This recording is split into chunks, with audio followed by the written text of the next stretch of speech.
November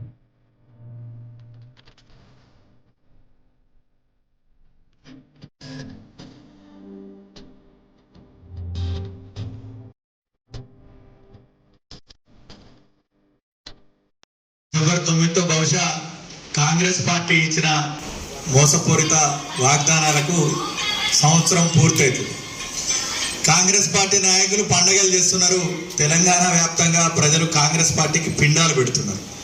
ఈ విషయం వాళ్ళ క్షేత్రస్థాయిలో అర్థం కావడం లేదు. పచ్చి అబద్ధాలు చెప్తా ఉన్నారు. రుణమాఫీ 2 లక్షల రూపాయలు సమగ్రంగా అమలు చేసినాం, ఇంకెవరన్నా మిగిలింటే తీసుకురండి అని చెప్పి సాక్షాత్తు ముఖ్యమంత్రి గారే చెప్తున్నారు. మన రైతు పండగ పేరుతోటి మరి ఒక పాలమూరులో కార్యక్రమం నిర్వహించే దాంట్లో 2700 కోట్ల రూపాయల చెక్కు పట్టుకున్నారు. చాలా పెద్దగా ఉంది ఆ చెక్కు కూడా. పరమానంద శిష్యుల కథలో గురువు గారు సూది తీసుకురమంటే అరటి దూలానికి గుర్చి అందరు కలిసి మోసుకొని వస్తుంటారు ఆ సూదిని. ఈ రాష్ట్రంలో 64 లక్షల మంది స్వల్పకాలిక వ్యవసాయ రుణాలు తీసుకున్నారని,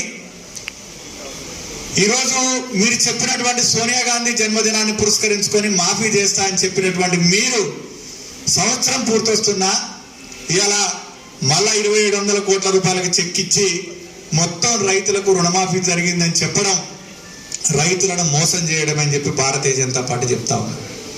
ఈరోజు పెద్దలు సుధాకర్ రెడ్డి గారి సమక్షంలో చెప్తా ఉన్నాం. భారతీయ జనతా పార్టీ కార్యకర్తలందరం కలిసి మేము నరసింహస్వామి గుట్ట దగ్గరికి వస్తాం. ఈ జిల్లాలో ముగ్గురు మంత్రులు ఉన్నారు కదా, మీరు రండి.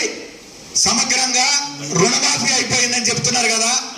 భారతీయ జనతా పార్టీ మీ చేతిలో మోసపోయినటువంటి దగా పడ్డటువంటి రైతులను తీసుకొని నరసింహస్వామి గుట్టకు వస్తుంది. మాది తప్పైతే మేము ముగ్గురు నేలకు రాస్తాం, లేకపోతే ముగ్గురు మంత్రులు అక్కడ పొర్లు దండాలు పెడతారా అని చెప్పి మేము ఇలా జిల్లా ప్రజలు ఉమ్మడి జిల్లా నుంచి మీ చేతిలో మోసపోయినటువంటి రైతుల పక్షాన్ని అడుగుతా ఉన్నాం.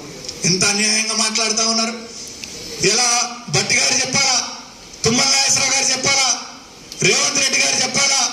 ఇలా 64 లక్షల మంది రైతులు 25 లక్షల మంది ఎట్లయ్యారు? 25 లక్షల మంది రైతులకు సమగ్ర రుణమాఫీ చేసినామని చెప్పి మొత్తం పూర్తయిందని చెప్పి బ్రహ్మాండం బద్దలైందని మీరు ఎట్లా చెప్తున్నారు?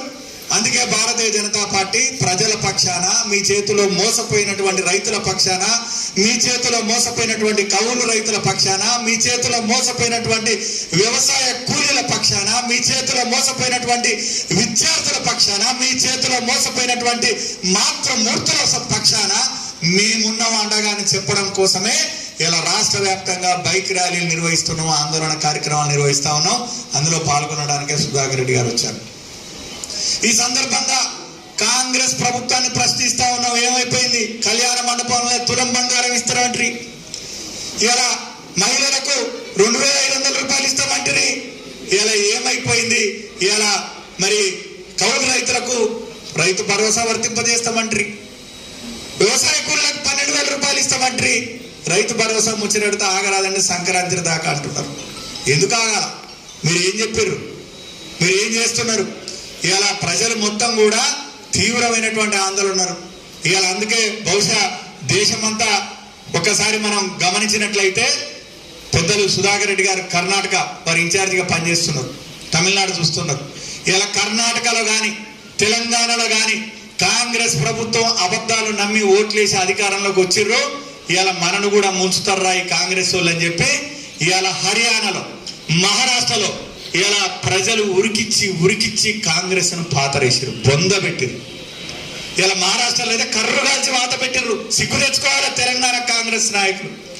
ఇప్పటికైనా మీరు చేసినటువంటి హామీలను అమలు చేయకపోతే భారతీయ జనతా పార్టీ తెలంగాణలో క్షేత్రస్థాయిలో మీ చేతిలో మోసపోయిన, మీ చేతిలో గోసపడుతున్నటువంటి ప్రతి వ్యక్తిని కూడా జాగృతం చేసి కొట్లాడతాం.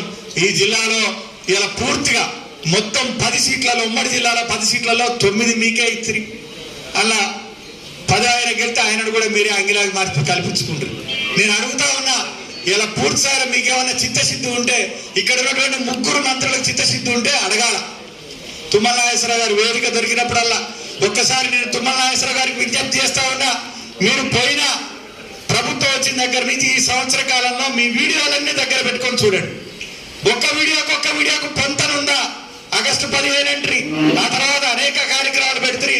ఇప్పుడు మీరు కూడా ఇలా పూర్తిగా సమగ్ర రుణమాఫీ అయిందంటారు. ఎంత దారుణం. పైపెచ్చి కేంద్రం ఏమిచ్చింది, ఆయన ఏమిచ్చిండు, ఈయనేమిచ్చిండని మాట్లాడుతున్నారు. ఇలా మంది పెళ్లి జరుగుతుంటే మంగళారతి పాటినట్టు కేంద్రంలో నరేంద్ర మోడీ గారి ప్రభుత్వం పామాయిల్ రైతులను ఆదుకోవడం కోసం మద్దతు ధర పెంచితే ఇది నేనే కొట్టిన డప్పు కొడుతుండు తుమ్మల నాగేశ్వరరావు గారు. పామాయిల్ తెలంగాణలో పండుతలేదు. ఇలా తెలుసుకోవాలి తుమ్మల నాగేశ్వరరావు గారు. పామాయిల్ ఆంధ్రప్రదేశ్ లో పండుతుంది, తెలంగాణలో పండుతుంది, అనేక కొత్త రాష్ట్రాలకు విస్తరిస్తున్నది, 6-7 రాష్ట్రాలకు విస్తరిస్తున్నది. నూనె గింజల దిగుమతి చేసుకుంటున్నాం.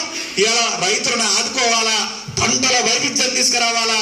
అందుకే నరేంద్ర మోడీ గారు పామాయిల్ని ప్రోత్సహిస్తూ మద్దతు ధర పెంచుతా ఉంటే మరి ఇక్కడ స్థానిక మీడియా మిత్రులు కూడా అర్థం చేసుకోవాలా. ఈ పామాయిల్కు మీకు సంబంధం ఏంది తుమ్మల నాగేశ్వరరావు గారు? మీరు చెప్పింది ఏంది, మీరు చేస్తున్నది ఏంది, రుణమాఫీ ఎందుకు జరగడం లేదనేటువంటి విషయాన్ని కూడా నా యొక్క మీడియా సోదరులు ప్రశ్నించాలని ఈ సందర్భంగా నేను విజ్ఞప్తి చేస్తా ఉన్నా. రాబోయే రోజుల్లో ఉమ్మడి ఖమ్మం జిల్లాలో భారతీయ జనతా పార్టీ నాయకత్వం, సుధాకర్ రెడ్డి గారి నాయకత్వంలో ఖచ్చితంగా మీ యొక్క హామీలు అమలయ్యేదాకా ప్రజల పక్షాన కొట్లాడుతుంది, నిలదీస్తుందని ఈ సందర్భంగా తెలియజేస్తా ఉన్నాం.